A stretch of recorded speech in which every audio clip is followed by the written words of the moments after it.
Guys, see who we have in the house. That's how my mom's picture is in the house. Same place? Eh. I only guiding in Hello, we have Lefty in the building.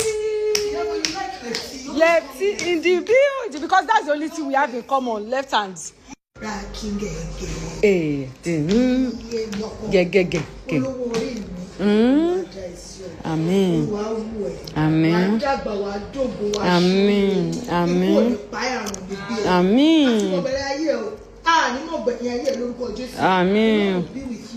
Amen. Abide with you. Amen. Dwell in you. Amen. In the name of Jesus. Amen. Lord, protect your parents. Amen. And your grandma. Amen. They will live long to see you become a grown man, successful man. Amen. They started raising you Amen. in the way of the Lord. Amen. You will Amen. never depart from that way. Amen. You will be conscious. You will Amen. believe in God. Amen. Anywhere you step, Rahkeem, you will own that land. Amen. Amen. Yes. Amen. Jesus. Amen. Jesus. Amen. Amen. Amen. Amen. Amen.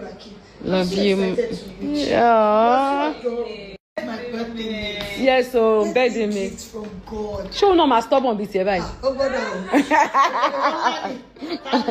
Creative, I swear. successful child. I know. remember Iyabo just called me on my birthday. She was so at Miss Kobe. So Iyabo, I was sleeping. I know. And I woke up and said, Iyabo just told the camera to. I said, Iyabo. Amen. And the dad, yeah. Very true. That's so handsome. I swear, such a cutie. Very.